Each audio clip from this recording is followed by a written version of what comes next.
सीता का हरण करते समय आपने धर्म और अधर्म की बात नहीं सोची। मंदोदरी भाभी और विभीषण की नीति और धर्मयुक्त बात नहीं सुनी। केवल अपनी काम वासना की पूर्ति का बहाना ढूंढा है आपने। इसी का यह फल है जो आप सारे लंकावासी भोग रहे हैं। सूर्पणखा मेरी भी तो बहन थी। आज मुझे जिस प्रकार उठाया है, उस दिन यह हीन कार्य करने से पहले मुझे जगाते तो मैं आपको बताता कि प्रतिशोध कैसे लिया जाता है। तीनों लोकों का विजेता रावण, जिसके आगे शस्त्रहीन, श्रीहीन और मानहीन होकर रह गया, उस पर भी आपने इस बात पर ध्यान नहीं दिया कि वास्तव में श्री राम कौन है। शत्रु को श्री लगाकर संबोधित मत करो। महाराज, आंखें बंद कर लेने से सूर्य का प्रकाश लोप नहीं हो जाता। जो तीनों लोकों के स्वामी हैं, स्वयं श्रीमान नारायण है, उन्हें श्री राम ही कहना पड़ेगा। भैया, शायद आप ये भूल गए हैं कि श्री राम से कई पीढ़ियां पहले इक्ष्वाकु वंश के एक राजा ने आपको श्राप दिया था कि जब स्वयं श्रीमान नारायण हमारे कुल में अवतार लेंगे, तब वह उसी न रूप में आपका विनाश करेंगे। वो बात भी भूल गए जो नारद ने मुझे बताई थी कि विष्णु ने राक्षसों का नाश करने के लिए अयोध्यापति दशरथ के घर जन्म लिया है। भैया, ब्रह्मा की बात भी भूल गए। फिर भी आप महारानी सीता का हरण कर लाए, जो स्वयं लक्ष्मी का अवतार है। हमें अपनी बहन के अपमान का बदला लेना था। हमारे भाई के वध का प्रतिशोध क्या हमारा कर्तव्य नहीं था? तो उस कार्य को वीरों की भांति करते।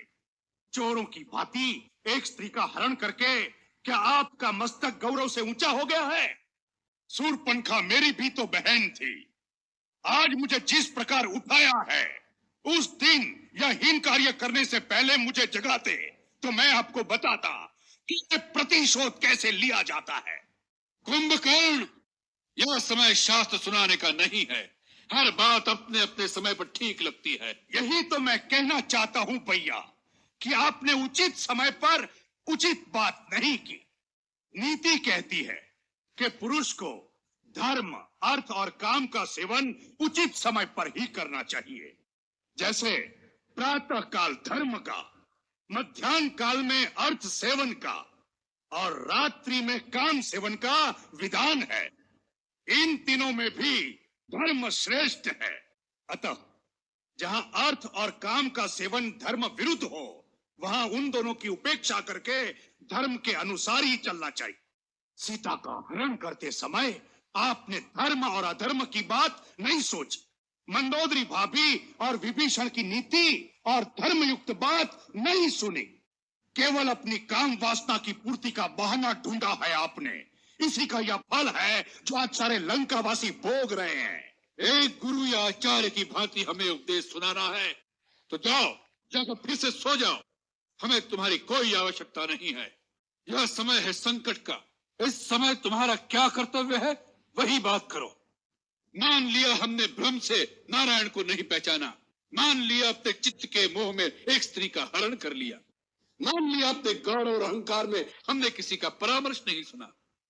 इन सब बातों की चर्चा करने से इतिहास पीछे नहीं मुड़ जाएगा। बीत गया, बुद्धिमान उसका शोक नहीं करते। भविष्य की चिंता कर्मयोगी नहीं करता। इस समय, इस क्षण क्या करना है, उसका ही निश्चय आवश्यक हो जाता है। तो निश्चय कर लो कि तुम्हारा अपनी जाति के प्रति, अपने भाई के प्रति कुछ कर्तव्य है या नहीं। तुम हमें शास्त्र सुना रहे थे। अरे, शास्त्र में तो यह भी लिखा है कि यदि भाई ने कोई पाप भी किया हो, वह अपराधी भी हो, तब उस संकट में जो उसका साथ दे, वही भाई कहलाने योग्य होता है। अपराधी को तो शिक्षा सभी दे सकते हैं, परंतु भाई वही है जो संकट में साथ खड़ा रहे, सहायता करे, शिक्षा न दे।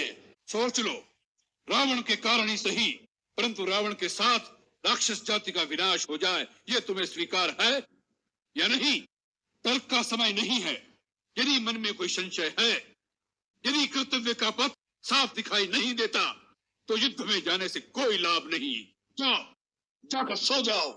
रावण को अपनी आन निभाना और शान के साथ जीना और मरना दोनों आते हैं।